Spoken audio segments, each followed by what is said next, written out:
रोहन और मोहन दो भाई थे।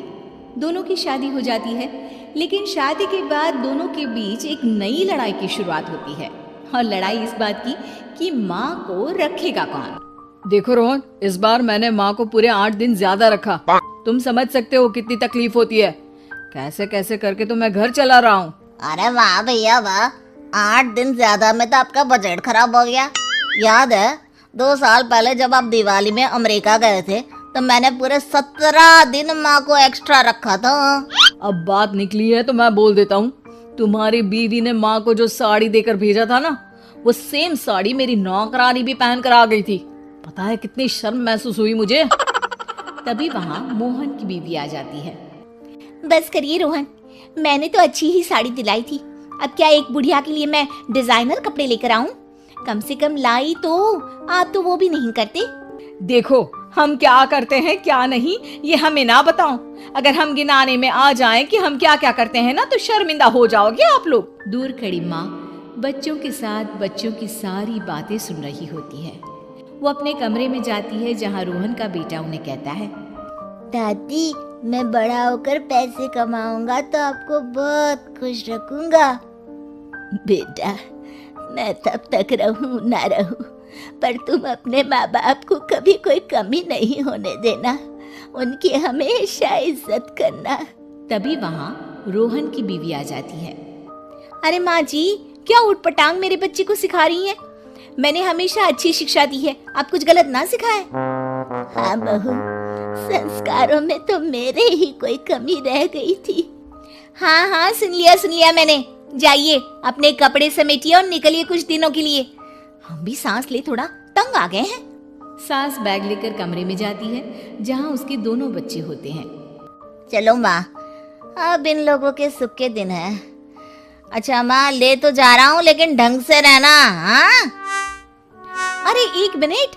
अच्छा माँ, ये हार जो पहन रखा है ना, इसे निकाल कर रख दीजिए। अरे माना कि आपका है लेकिन महंगा है, कहीं वहीं ना छोड़ आइएगा। भाभी, ये हार माँ को पापा ने दिया था। मरने से पहले तो वो ये हार निकालेंगी नहीं, तो हार का ख्वाब तो आप छोड़ ही दे। ये बोलकर वो लोग वहां से निकल जाते हैं। देखो मुझे तो तुम मेरे मायके ही उतार दो, मैं तो इस बुढ़िया के साथ रहने से रही। अरे ये क्या बोल रही हो? माँ सुन रही है ना। सुन रही है तो सुने ना, डर नहीं पड़ा मुझे किसी का। अरे बेटा जरा साइड में रोक ले, न सामने मंदिर दिख रहा है ना, वहाँ भगवान को हाथ जोड़कर आती हूँ। मोहन गाड़ी रोक देता है। माँ उतर जाती है। धीरे धीरे चलते हुए वो उन दोनों से काफी दूर निकल जाती है। काफी देर तक माँ वापस नहीं आती तो मोहन उन्हें ढूंढने उतर जाता है। अब ये माँ कहाँ चली गई? अरे पता भी है कि अभी दूर जाना है, लेकिन अपने सिवा किसी और के बारे में सोचती नहीं। मोहन कार से उतरता है, लेकिन उसे कहीं भी माँ दिखाई नहीं देती। अरे माँ कहीं नहीं दिख रही, पता नहीं कहाँ चली गई।